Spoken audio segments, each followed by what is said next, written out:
Hello, my name is Joyce Fiskia Yusriani. I am an MBA student at SBM ITB. This time, I will explain about fiscal and monetary policy in Indonesia's renewable energy market. Today's presentation will cover several topics, as you can see here. I will start by explaining what the presentation will be about. After that, I will explain the objective of the paper that I compiled. This paper will cover several topics. It starts with the current renewable energy landscape in Indonesia. Then, it will be followed by fiscal policy instrument and also monetary and financial policy instruments. After that, I will explain comparative and theoretical insights, also challenges, barriers, and emerging opportunities. Based on several topics explained before, I will explain the policy recommendation. To sum up all the topics, I will draw a conclusion. Okay, so let's just start with introduction.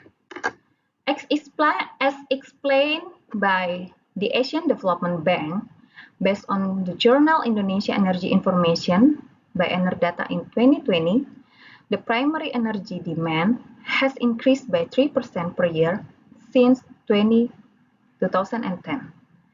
The increase was dominated by transport sector growth, leading to increased use of oil-based products such as jet fuel, diesel, and gasoline. So, to answer this challenge, the objective of KEN, Kebijakan Energi Nasional or National Energy Policy in 2014 is to have 23% of the total energy supplies come from renewable sources by 2025 and 30% by 2050. In 2060 or earlier, Indonesia aims to seize the chance for faster advancement toward net zero emissions. Several renewable energy policy has been created to achieve the growth of renewable energy. PLN forecasts that renewables will make up more than half of the capacity additions in the electricity sector between 2021 and 2030. In the bioenergy sector, the Ministry of Energy and Mineral Resources, through the renewable energy programs, focuses on maximizing bioenergy. The pathway outlined including co-firing in existing coal generators, using bioenergy in waste-to-energy plants, and using it as a liquid biofuel. As you can see here, there's a picture. This picture shows the energy roadmap to net zero emissions. Hence, by the year, the consumption of fuel reduced and shifted to renewable energy. Currently, long-term macroeconomic indicators are disrupted on a macroeconomic levels by subsidies for energy products that business and households buy. They also promote excessive use of subsidized energy products. Additionally, when the non-traded sector depends more on oil-intensive resources than the traded sector, subsidies impact the relative price of non-traded goods, which lower them, and vice versa. This subsidies aims to make energy more accessible and affordable for the underprivileged and vulnerable. In many nations, however, energy subsidies have the opposite effects. Rich groups are the primary recipients of the subsidies. They do not help the poor. Energy subsidies favor the wealthy and are regressive. However, cutting subsidies is also bad because it will affect the welfare of vulnerable and impoverished population. To take advantage of Indonesia's wealth of renewable energy resources, The MEMR published Regulation Number 2, year 2060, which require PLN to buy electricity from renewable resources.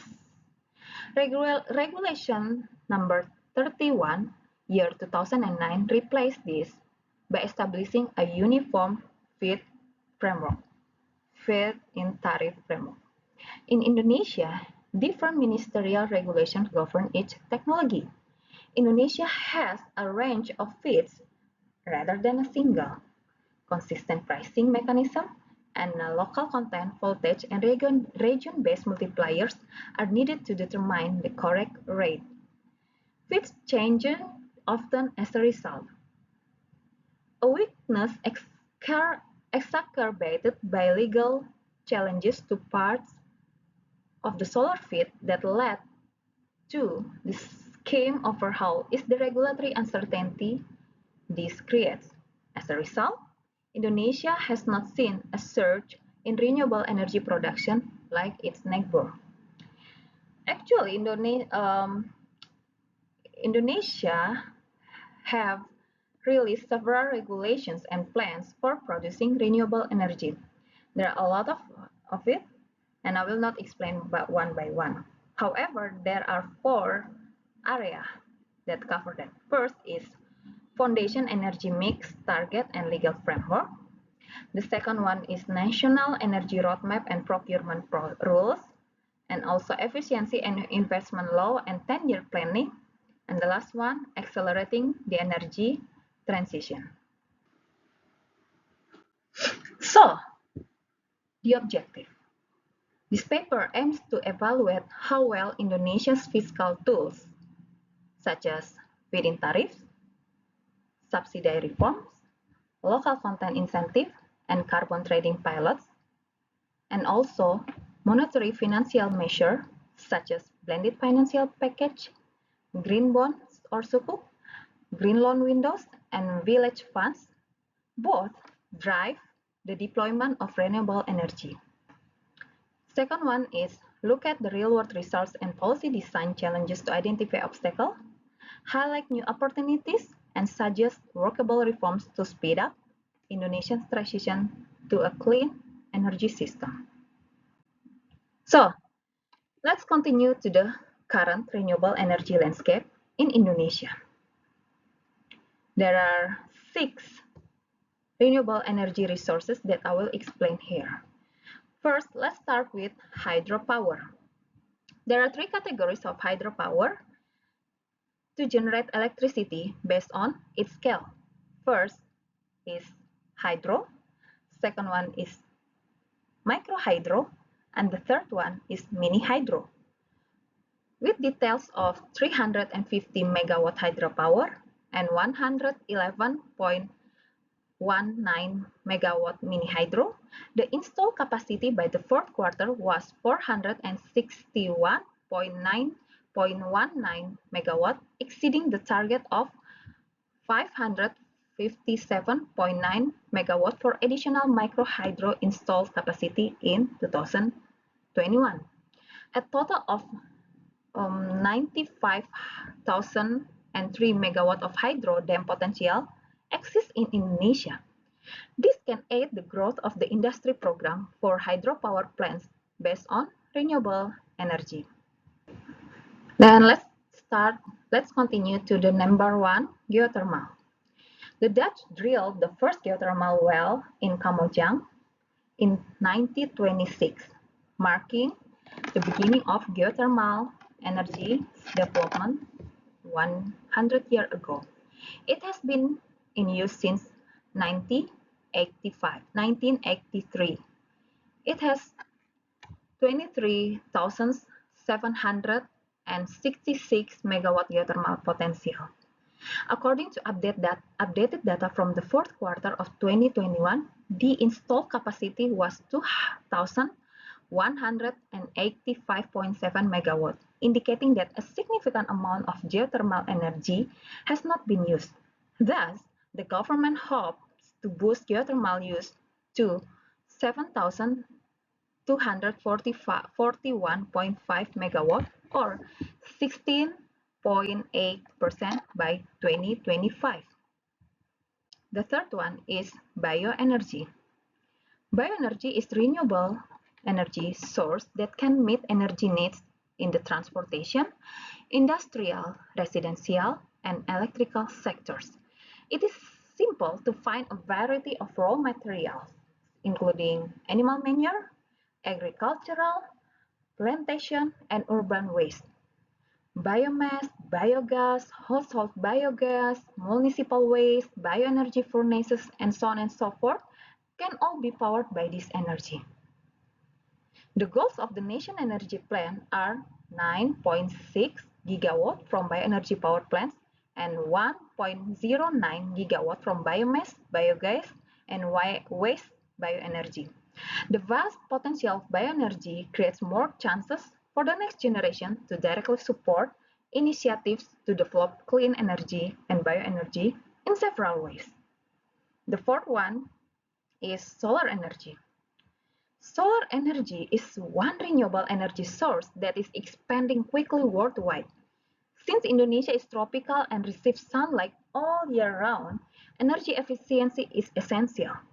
The output of the solar power plant is erratic due to its intermittent nature, which is influenced by temperature, humidity, cloud movement, and other meteorological factors. So, as a result, the generator can no longer run at its installed capacity continuously. Moreover, the high investment costs associated with construction also contribute to the uneconomical selling price of electricity. The fifth one is wind energy. Wind energy has a promising future because several areas in Indonesia have wind potential with a speed of 4 meters per second till 6 meters per second.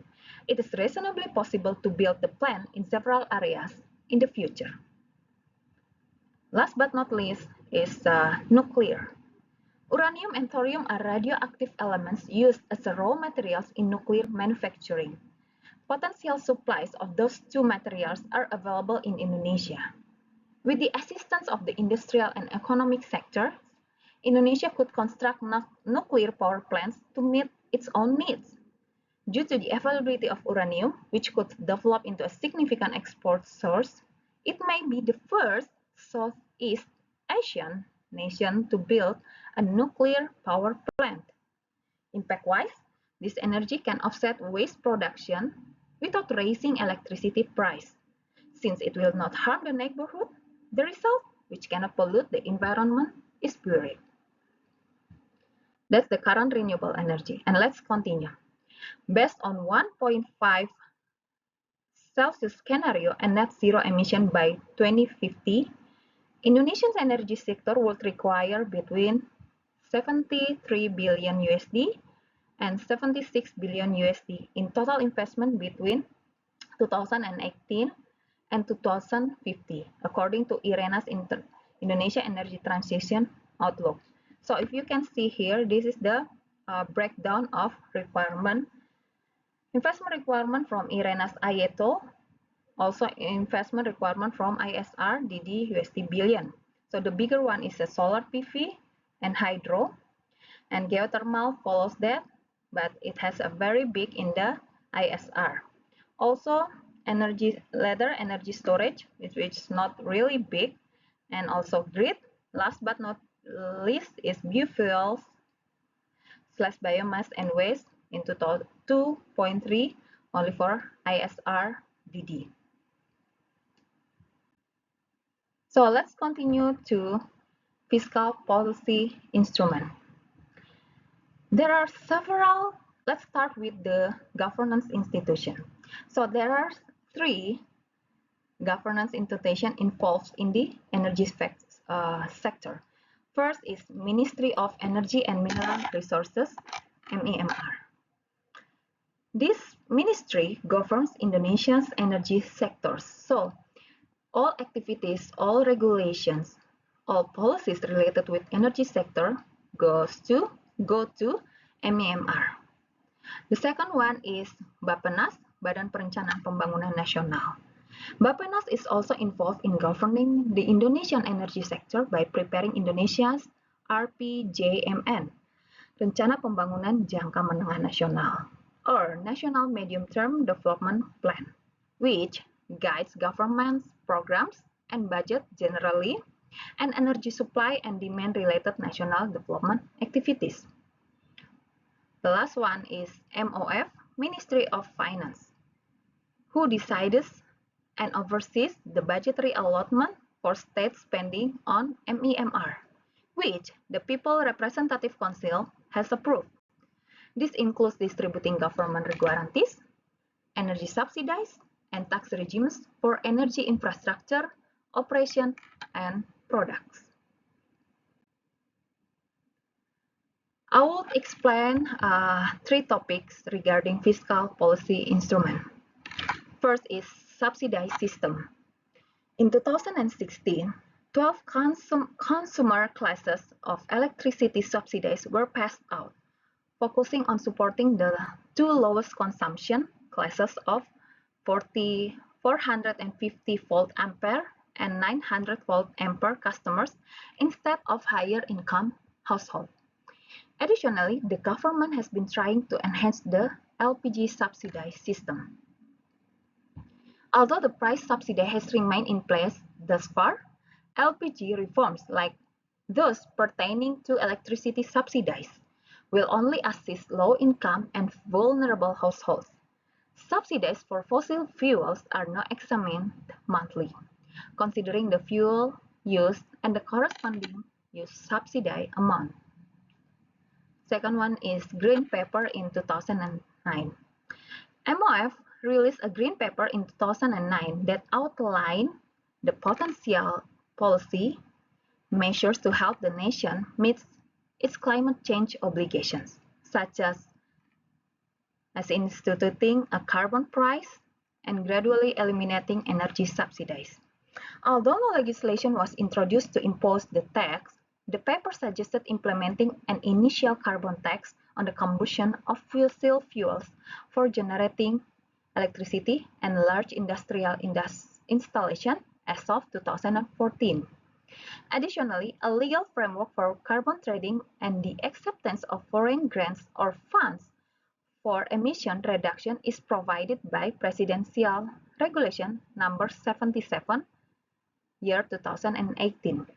Setting emission caps, for example, for particular industries would help Indonesia execute a carbon trading system successfully. The third one is Carbon Trading System 2021. In March 2021, MEMR declared that it would launch a pilot program for a carbon trading system in the electrical industry. This carbon trading experiment involved 80 coal-fired power plant units. The trial involved 19 coal-fired power plants with a capacity greater than 400 MW, 51 coal-fired power plants with a capacity between 100 and 400 MW, and 10 coal-fired power plants with a mine-mouth capacity between 100 and 40 MW. The trial, which fell under the evaluation category for the 2021 Subroto Award in the field of energy efficiency, occurred between March and August of that year.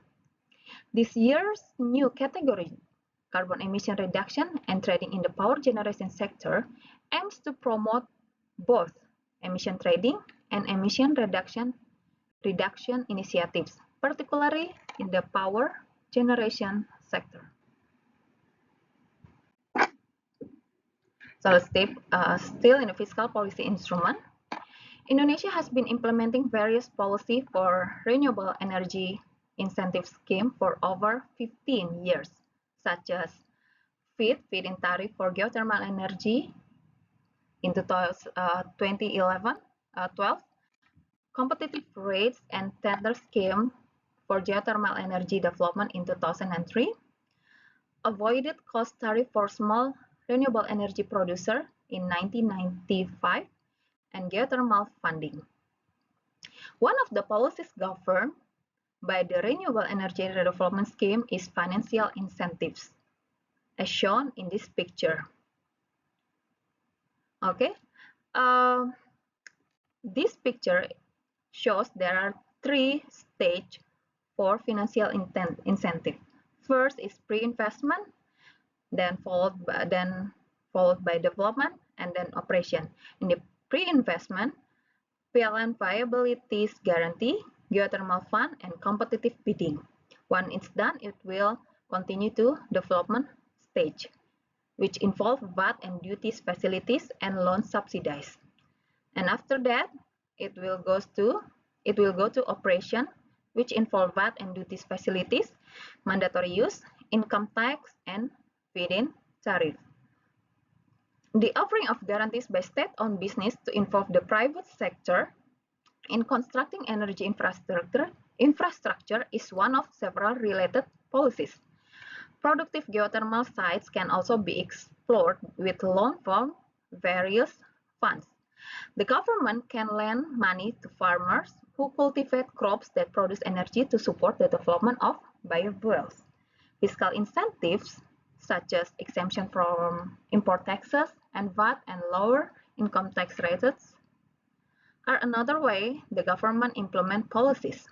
The government then offers support in the form of fees, ensuring the survival of the electricity industry and public competition. In Indonesia, renewable energy power tariffs in grid-connected projects are typically set at 85 or 100% of the prevailing tariff by PLN in the same region. This tariff level is frequently insufficient to give project sponsors a high enough return on their investment. Furthermore, because of the definition of maximum tariff, PLN, as the off-taker, has some latitude in negotiating these tariffs individually. This makes the pricing process opaque and make it challenging for developers to predict the final PPA prices in advance. These are fundamental problems that must be resolved by establishing a tariff level that is transparent and clear enough for project sponsor to decide whether to invest the money or not.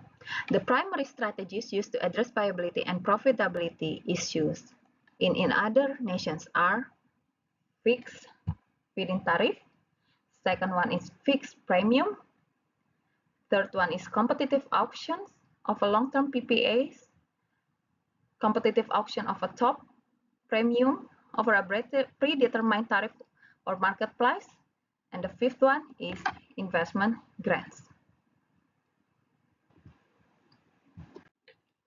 So that's about financial instrument. Now we continue to monetary and financial policy instruments. The OJK regulation POJK number 51/POJK number 3 year 2017 is a significant milestone in the OJK Sustainable Finance Roadmap, which support Indonesia's commitment towards sustainable growth and development of a low-carbon economy. This regulation mandated that financial institutions integrate sustainable practices into their operations.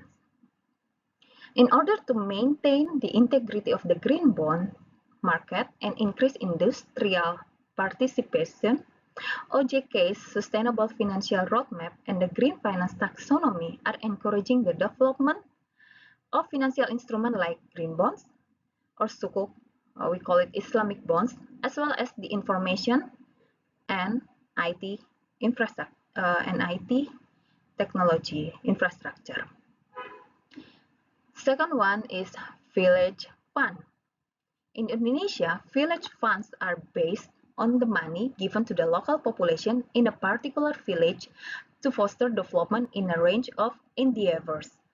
Considering the many factors, these funds are typically given to promote sustainability among the different communities. This village fund's primary goal is to use financial resources to accomplish SDGs, Sustainable Development Goals. Under OJK Sustainable Finance Roadmap, Indonesia Village Fund mechanism was refocused to direct green funding toward local development, demonstrating early increases in community-level adoption of renewable energy. Third one is green bonds. One of the tools used to fund environmentally friendly projects is the green bonds. The bond's primary goal is indicated by its name. To achieve the goal of sustainable development, green bond must be successfully promoted. The money raised by green bonds help companies finance eco-friendly initiatives and promote long-term sustainable development. The green bond principle defines a green bond as any bond instrument where the proceeds will be exclusively applied to finance or refinance in part or in full new and or existing eligible green projects. Bloomberg claims that the green bonds are a safe way to fund initiatives to reduce the effect of greenhouse gas. Green bonds will be crucial in bringing together the different small recycling and renewable energy projects, allowing them to benefit from economies of scale and further lowering the cost of funding. In this respect, investing in the green economy instead of the outdated fossil fuel economy will become more appealing. Thus, it is reasonable to assume that green bonds will contribute to the capitalist system's shift toward investment in renewable energy, resource circulation, and resources saving initiatives. This will once more act to curb the desatiation tendency within fossil fuel-fueled industrial capitalism.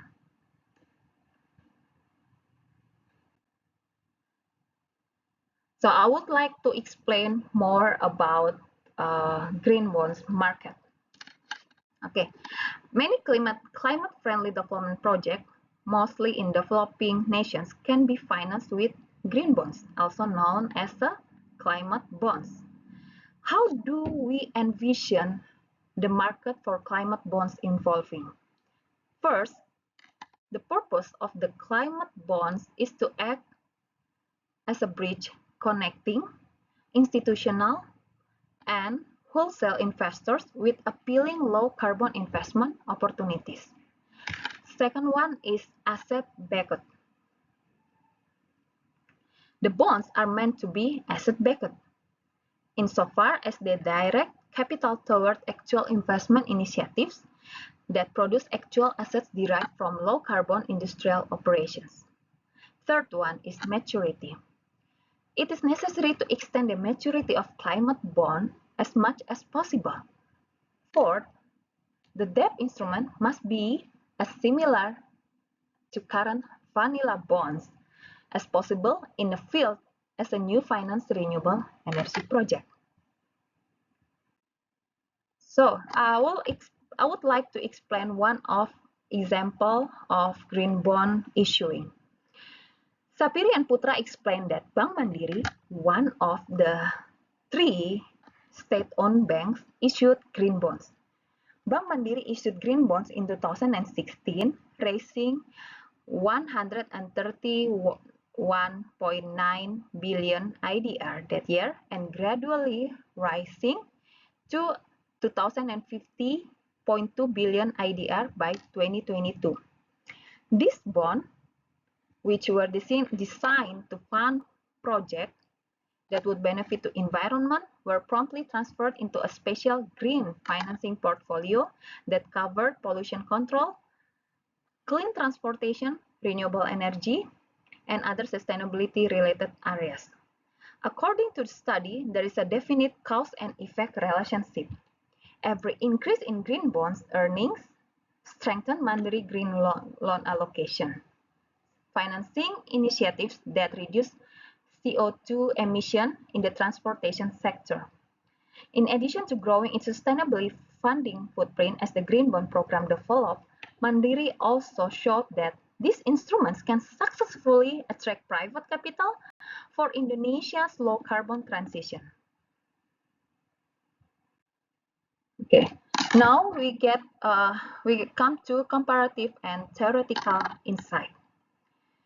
The primary justification for introducing renewable energy feed-in tariffs rebates in developed nations was establishing market certainty and streamlining procurement procedures to promote production and innovation in market and technologies related to climate change mitigating renewable energy, eventually resulting in ultimate lower prices. However, the market for renewable energy technologies is substantially smaller in many developing nations. So, this justification is invalid. Competitive renewable energy tenders have the potential to be a compelling substitute for REFITs. However, they come with hefty transaction costs. And many small developing nations might not have the resources or capacity to manage such intricate and costly procurement procedure.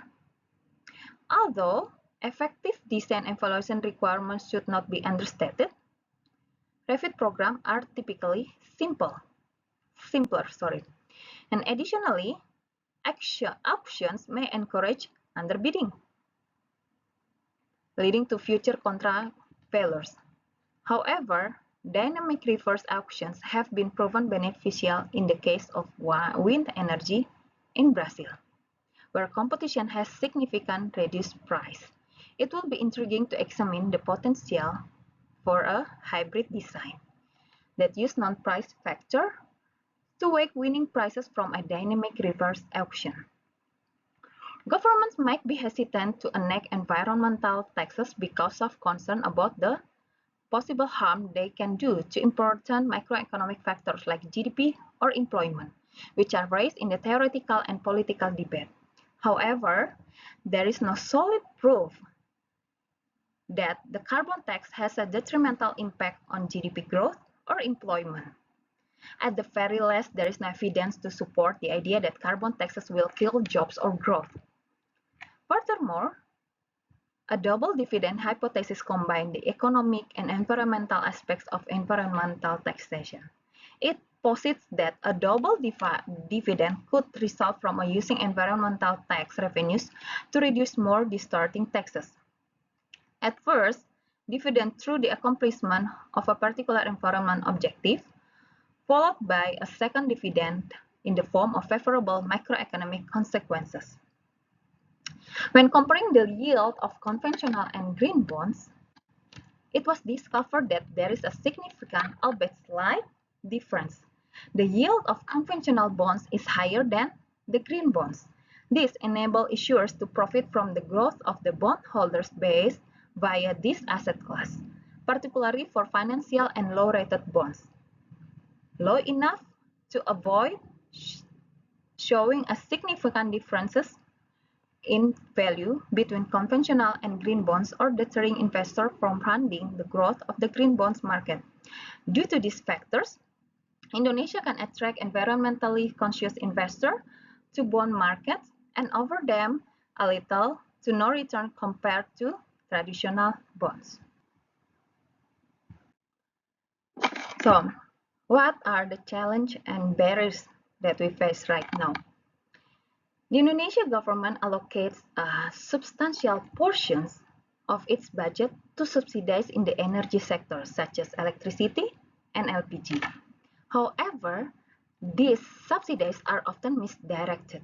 Instead of the impoverished enjoying them, the rich do enjoy them. This budget could fund other essential programs.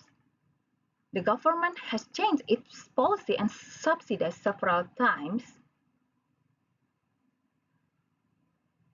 However, often these policies do not produce significant results commensurate with the budget spent on subsidies.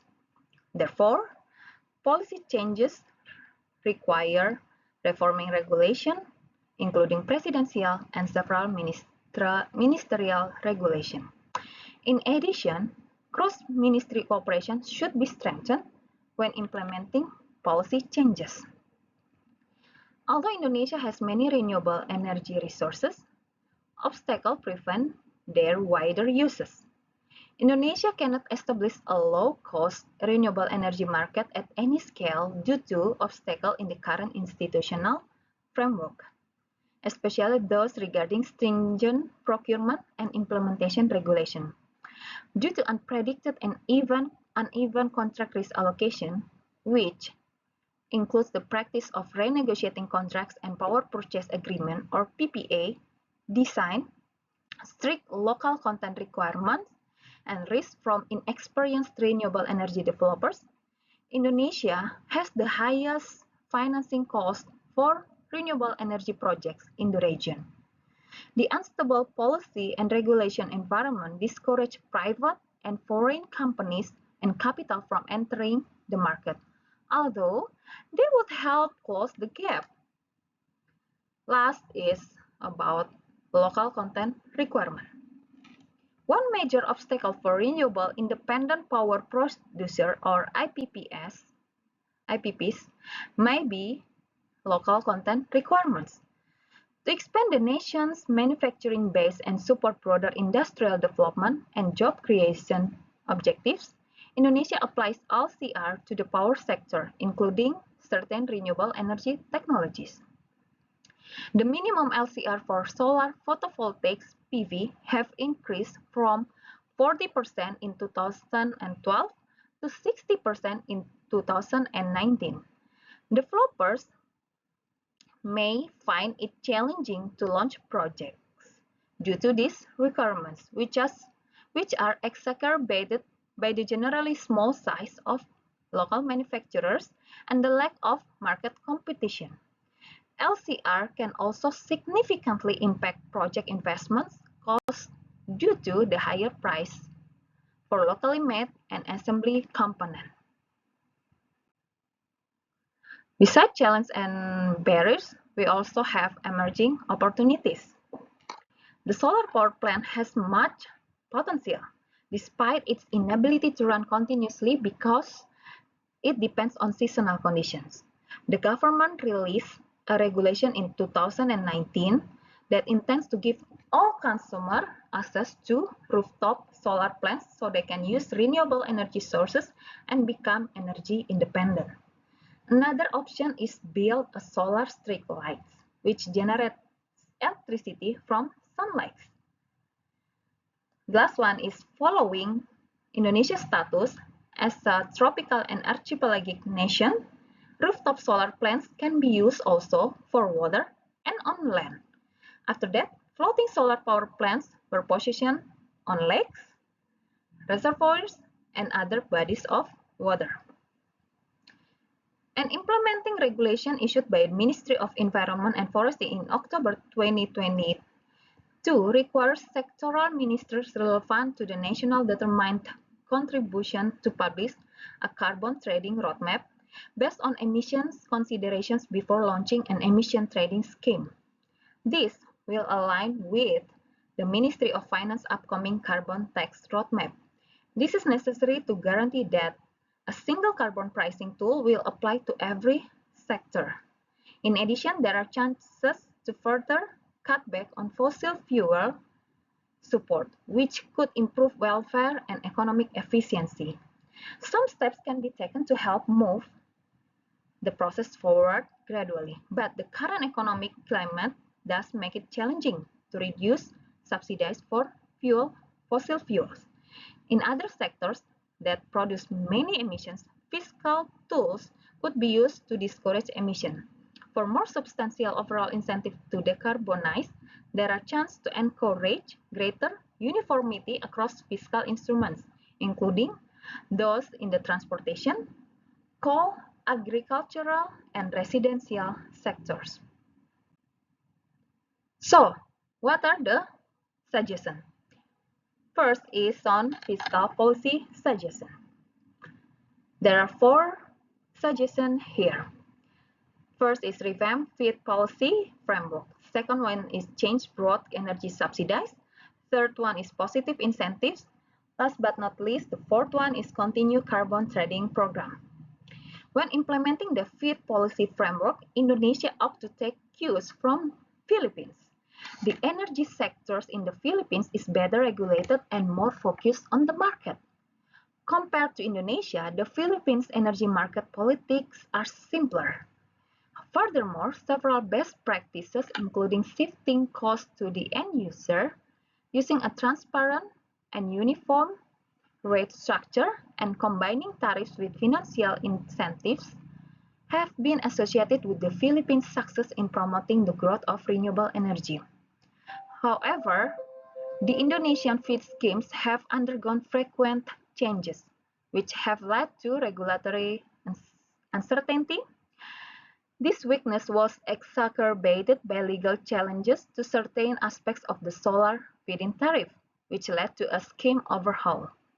Furthermore, Indonesia cannot change its customer the exorbitant price of renewable energy. Hence, it is suggested that Indonesia stabilize and simplify feed policy framework, which is more market-oriented. The policy should have clear and consistent pricing framework and complementing tariffs with financial incentives. Second one is about change broad energy subsidies. Broad energy subsidies ought to be changed to better serve those who require assistance and free up money for renewable energy sources. Subsidize today's school market price and primarily benefit consumers with higher incomes. Alternatively, the government can transfer the savings into a special renewable energy support fund and gradually phase out subsidies for households with incomes over 900 volt ampere. Small-scale solar, bioenergy, and mini-hydro projects will be eligible for grant or low-interest loan from this fund, particularly in underserved and rural areas. Positive incentives should replace stringent local content requirements, 60%, to support local manufacturing without alienating investors. Project developers might be eligible for a tax refund or a small bonus payment for every additional percentage point of locally sourced equipment used. This strategy avoids the 15 to 25% cost premium that rigid quotas impose while maintaining the objective of expanding the domestic industry. Last is continued carbon trading program. As I mentioned before, the MEMR made a carbon trading program in 2021. So following up the 80 coal plant carbon trading pilot program from 2021, Indonesia should schedule phase in 2025 that includes large gas generators and significant industrial emitters. When auction prices are insufficient, some carbon credit revenues should be ring-fenced to pay permitting fees for renewable projects or top-up fees. This directly helps clean energy developers while maintaining momentum in the carbon market. So, in monetary and financial policies, so the previous one I have explained about the fiscal, now monetary and financial policy suggestion. Banks have started incorporating green finance practices under OJK Sustainable Finance Roadmap, POJK number 51, year 2017, but more initiatives is required. Bank Indonesia and OJK should establish a fast-track green loan window with interest rate 2 to 3% lower than the market rate for certified renewable energy. For certified renewable projects. Regulators can quickly increase credit flows into distributed solar and bioenergy by highlighting success stories like the Village Fund's early solar installation. Second one is about Sukuk and green bonds. Sukuk and green bonds have become crucial instruments for directing steady, long-term capital into Indonesia's energy transition. But issuance is still centralized among a small number of institutions. In order to expand and deepen this market, each of the nation's leading state-owned enterprises, including BNI, Bank Mandiri, Pertamina and its geothermal subsidiaries, and BRI should translate their current green finance frameworks into at least one new green bonds or sukuk annually. By bringing all offerings into line with a single OJK-approved template for uniform impact reporting and clear use of process disclosure, this top issuer will share setup costs, signal consistent policy support, and set the benchmark pricing and liquidity curves that draw more corporate and government borrowers into the green debt market. The World Bank and ADB, among other development partners, have demonstrated how blended finance, which is mixing of both public and private funds through a common investment scheme or deal, with each party using their expertise in complementary way, can reduce project risk for private investors. Through establishing a dedicated blended finance facility in Indonesia, every dollar of government grants should automatically unlock $2 of concessional loan financing from multilateral partner. Small and medium-sized renewable projects such as rural mini-grids or community biogas will find it much simpler to obtain the funding required if grant loan combinations are combined into a single simplified offering. Last one is about Village Fund. Local communities already receive funding through the Village Fund mechanism. District governments should receive detailed instruction or using these funds for renewable installation, including ready-to-use project templates and approval process that taken, for instance, like 60 days to deploy. This will free village from bureaucratic red tape to install small wind turbines, biogas digester, or microsolar system. So, what can we conclude from this paper? First is Indonesia's energy transition is at a turning point with a wealth of renewable resources, aggressive climate goals, and changing policies frameworks creating opportunity and urgency. This paper demonstrates that fiscal tools such as feed-in tariffs, subsidy reallocation, local content incentive, and carbon trading pilots have set a significant foundation. However, regulatory complexity and funding shortages still limit their full potential.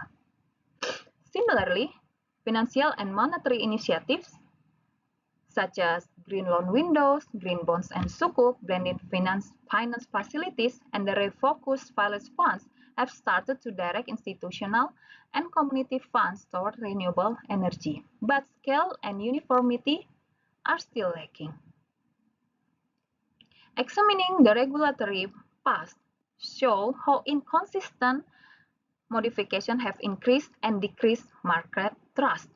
According to theoretical and comparative analysis, standardized green debt framework, carbon pricing swap, and option can draw private investment without jeopardizing development viability. Meanwhile, our examination of emerging opportunities, distributed solar bioenergy pathways, and green hydrogen pilots highlight the productive but underutilized regions that need targeted support. Last, interconnected policy recommendation. Interconnected policy recommendation provide a clear way forward to turn potential into action, create blended innovation funds for cutting-edge technologies, deepen green debt market through yearly state-owned enterprise bond issuance, accelerated grid investment beyond Java Bali, simplify and stabilize fees with clear floors and contract tenors, and establishing a ring-fenced carbon pricing mechanism. When combined, this action can lower financing costs, lowering investor risk, and direct both public and private funds toward Indonesia clean energy goals. So, to sum up, Indonesia will need to adopt a cohesive strategy that combines deep, liquid financial markets with well-calibrated fiscal tools supported by robust institutional capacity to meet its renewable share target for 2025 and 2030 and continue its path to net zero emission by the middle of the century. Indonesia has the potential to fully utilize its renewable resources and ensure a prosperous, low-carbon future through resolute policy action and ongoing stakeholder collaboration. So, by integrating clear, investor-friendly fiscal measures with deep liquid green finance market and reinforcing them with robust institutional capacity, Indonesia can unlock the capital needed to hit its renewable targets and stay on track for a mid-century net zero transmission. These interlocking reforms offer a practical, scalable roadmap for transforming policy ambition into tangible clean energy deployment. So, renewable energy development is possible for Indonesia. Okay, I think that's all from me. Hopefully, it can give you some beneficial information. Thank you and see you next time.